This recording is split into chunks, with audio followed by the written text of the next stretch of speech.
Welcome back to Discover. We're gonna take you on a typical day of what we would do on a weekend here in Bali. We're gonna go to some interesting places, some new things that me and Jenya have never seen before. Maybe you guys probably have never seen either. So keep watching and stay tuned for a new adventure for today.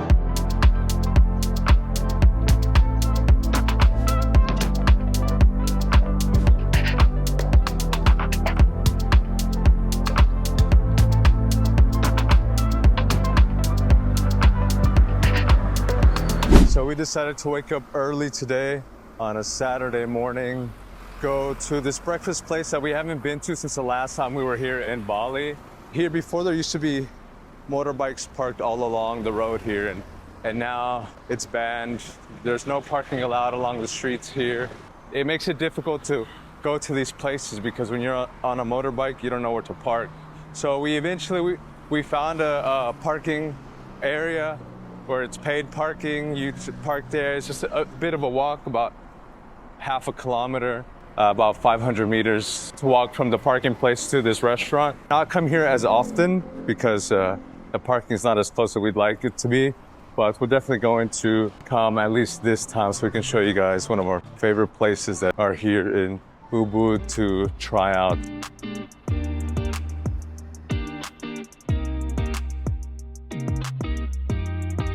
So one thing that I also want to recommend to you guys, to come here a little bit earlier in the morning, like around 7, because we're here around 7:30 and you beat a lot of the morning rush that comes here to the restaurant. The traffic outside is crazy now in Ubud, almost as bad as Canggu, I've heard a lot of people say. So you can enjoy these cafes with not too many people around. If you want to snap any photos for Instagram, or you want to just show off and walk around in a little bit more peace and quiet outside, I definitely recommend doing it a little bit earlier in the morning.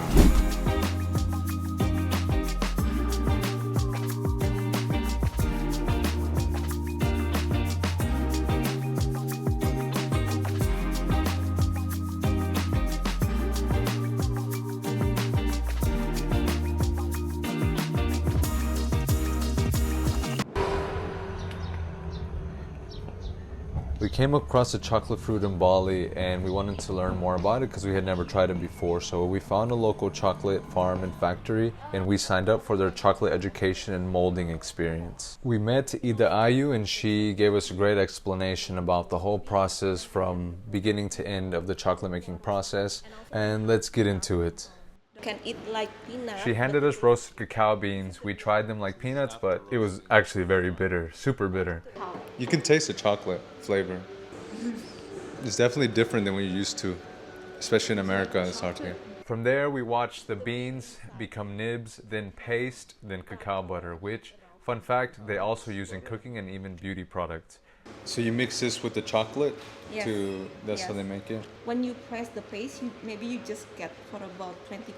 So more like high quality chocolates have more cocoa butter? Yes, so it has no taste, just plain. Tastes like oil. You can use this one for a dark chocolate. You can use also for a cooking, baking, for beauty products. You can use this. So it's more expensive than chocolate. So yes. For Valentine's Day, all you guys want to buy your girlfriend's chocolate, maybe you buy this instead, it's more expensive. Yeah, you can use this one for your skin. Yeah, you can use for massage. It's easy when you hold this one and then it will be melted. Melts very easy. Your hands. After pressing the cacao paste, Ida showed us how the dry part is ground into powder, which is then used in baking and cooking. The powder is filtered, mixed with cacao butter, milk, and sugar, and that's how milk chocolate begins. Then comes the refining, conching, and tempering to make the chocolate smooth, glossy, and with that perfect snap. They carefully control the temperature, pour it into marble, remove air bubbles, and finally mold the bars. But even then, the chocolate has to rest for a whole day before packaging. From tree to bar, the entire process takes about 2 weeks. And yeah, it's all done by hand. Yeah, so how long does a process take? So from going from the harvesting all through all these steps? Approximately take for about 2 weeks. 2 weeks? Yes. So you see guys, for one bar of chocolate, takes 2 weeks yeah. to be ready for you to enjoy. Sometimes it can be more than 2 weeks, depend on for the drying here, because for the drying here just under the sun, it can take longer when it's raining season. Yeah, like that's that. true. After seeing the machines for refining and the tempering done manually with a spatula, we headed out to the cacao farm with our guide. She showed us how it all begins. First, you have to wash the bean from the pulp. After you wash it, you can put the bean and then cover with wet tissue or wet clothes. And for about 5 to 6 days, the sprout comes out, and then you can plant on plastic bag. I think maybe I want to bring to America my own and grow in my maybe you can garden. make for a small plantation here in Bali. Yeah. It takes months for the sprouts to grow strong and around 2.5 years before the first cacao fruit appears. They grow, they have first fruit comes out, it start. And after 5 to 6 months before you plant to the ground, you can do grafting. Do you know grafting? When you mix different types of the cacao fruits in one. Oh, it's like when you cut it into it and you connect like Yes. this. Yes. Yeah. So we do like this one. That's we do grafting. You also can do for example, for a pear and apple. So when you do grafting, you get more fruits. So when you do grafting, you get the different types of the cacao fruits or different colors of the cacao fruits in one cacao tree. So you could do this with any of the fruits. You just need the seed. Yes. Oh, you mean like, do you want to mix cacao fruits with the apple? No. No, I mean like, you Yes, can do also yes. for apple and apple, pear and pear. It's not, you cannot mix cacao fruits with the apple. Okay. So you're just choosing here. You're choosing which has the best, Yes. the that's strongest, right. and then Yes. you connect them. Okay. Yes. Indonesia, that is a tropical country, so it's good for the cacao plantation. And also we have our original cacao fruits in Indonesia. We have coffee robusta. That is Robusta coffee. So they start from the green, and then when it's ripe, it will turn to be red. So how We many have- of these do you need for 1 cup of coffee? Wow, we need a lot of. For example, maybe for 1 kilogram, you get maybe just half kilo. Yeah. Do you think now it's real luwak coffee or no? Because how are they making so much? I'm not sure about that, yeah, because maybe price of luwak coffee is expensive. But I don't know that is a real luwak coffee or maybe they mix. We Yeah. never know, yeah. But Yeah. here's that is real. We do it here, and also we collaborate with local farmer in Bali. So we buy the dry bean from the farmer, but it must be a fermented bean. Not from the flowers, the tiny The small cacao one like flowers this are one. tiny, and when they turn yellow or orange, it means the fruit is ready to grow. We asked how many trees they have, and it turns out a lot, about 600 cacao trees per hectare. But it's not just cacao here. We spotted bananas, coconuts, durians, even mangosteens, guava, and vanilla. So much more grows here than we thought. So this tree here is a mangosteen tree. I don't think there's any right now, but This is not the season. it's not the season for mangosteens. But Yeah.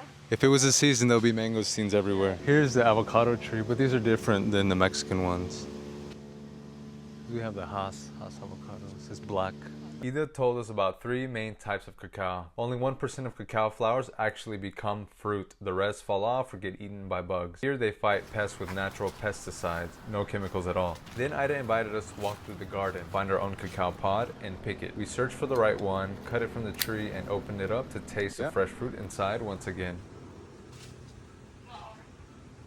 So we found the fruit that we're gonna taste. You're gonna show us how to open it the right way. So you hold the fruits like this and then hit in the middle until it's cracking. Yeah, good. Okay, that's Oh, good. it's cracking. Yeah. Okay. And then you can try it. So that is the cacao fruits. Oh my god. So you can try it. You already tried before, right? So you can try. I'll try again. Yeah, try again. You can bite the bean, but the taste of the bean that is bitter. Yeah, You it's, don't I like. Yes. It tastes more like floral, like flower flavor a little bit. This one has a lot of fruit inside. The one we had is not so much. You saw it was more space, like Yeah, it's yeah. not filled. Big bean, big fruits. Okay, I will show you for the next process after we harvest the cacao fruit. As we wrapped up the garden tour, Ida showed us how cacao beans are fermented using banana leaves and natural warmth. No chemicals, no shortcut. The fermentation lasts 5 days, then the beans are soaked, washed, and left to dry under the sun for about a week. oh yeah, it's very hot in here. Yeah. So this is the drying one. You can take the bean randomly and then open it by your hands. When it's crunchy and crispy sound, and the color will change from purple to be brown. Okay. This is the dry bean. So someone like me at home, I have one of these cocoa fruits, right? And I want to do this at home, but I don't have this big space. How would I make this? Would I just like put it in the oven to Yes. roast like Yes, this? yes. Yeah. Yeah, you can use oven. Okay, if you don't have, you want to have a look for that one is so wet. Yeah, it still looks moist. Very wet still. So you're gonna wait here for 7 days? Yes, Yes, in the sun, 7 days. and then move it there. A lot of steps to get your bar of chocolate, guys. So appreciate it when you're Yeah. eating that next chocolate bar. How long it took to get to this point. Okay. Our tour came to an end just in time for the best part, the chocolate tasting. So this one is her favorite, the orange bear. Oh yeah, you can taste the orange. That was nice. It's a little bear. This is a durian chocolate.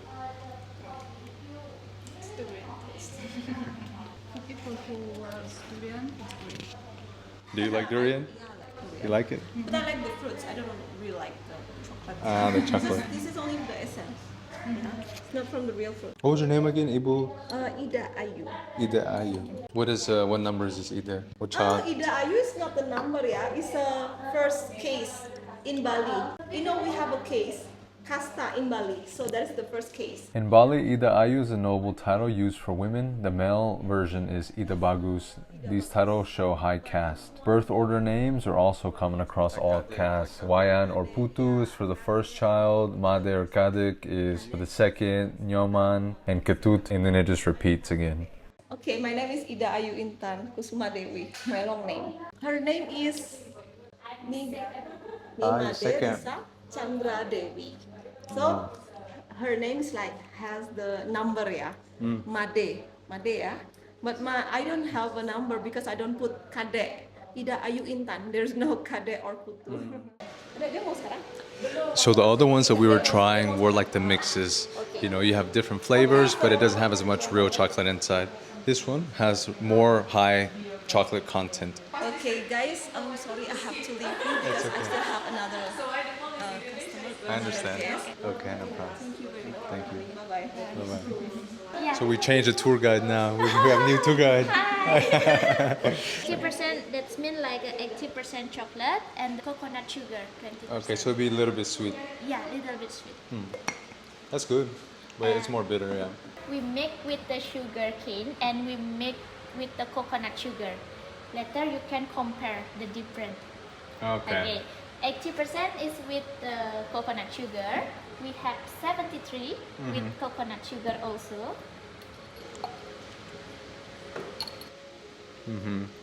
Yeah, it's a little bit less bitter, Yeah. more sweet. What's your favorite? My favorite always is milk chocolate. No chocolate. For the milk chocolate is 55% chocolate and the rest is we put the milk powder, sugar cane and cacao butter.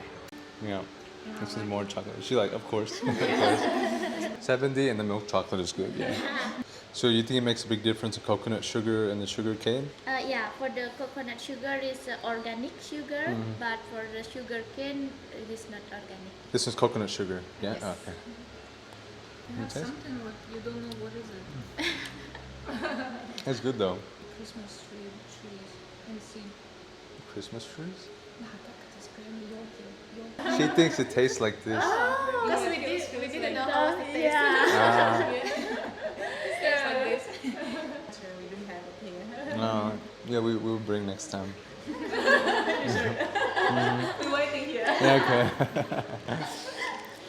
So when you guys come here to the Desa Chocolate Bali or the Chow Chocolate, you guys can try all the different chocolates. You can do the tour here and you can see how they start from the plants all the way to the processing and making of the chocolate bars. You can see the whole experience here. Definitely check it out when you're here in Bali. And I think you guys won't be disappointed because we weren't. Thank you guys. Thank you so much. Thank you.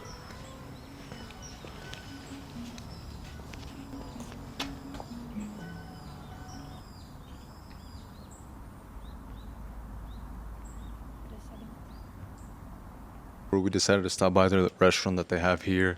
They actually have an ice cream where you can try freshly homemade ice cream with the fresh cacao fruit here. So this is it here. You guys can try it out when you come next time as well. Все по вкусу, как вот в детстве мне напоминает, когда мама делала. Нам домашнее мороженое в таких пакетиках было, я прям помню, с клубникой, вот этот такой порошок смешивала с молоком и получалось такое вот мороженое. Вот примерно то же самое по консистенции, напоминает мне и вкус молока, но это шоколадный, очень вкусно, кстати. Это мякоть этого какао-баба. Спасибо.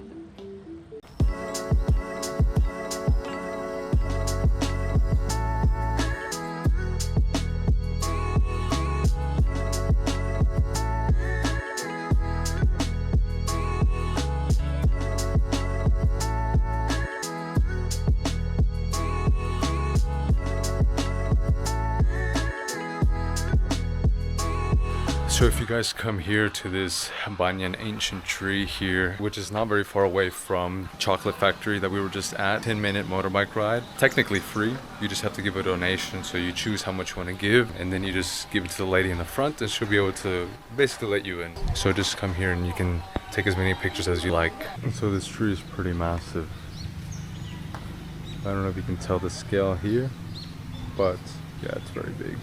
And there's a temple that's connected to it there that you can go in the tree actually, but I don't think they'll be able to because you need the sarong. So they even have a special warning here for Russians. I wonder what kind of pictures they usually take to have that kind of warning for them. Babe, don't take any sexual pictures, please.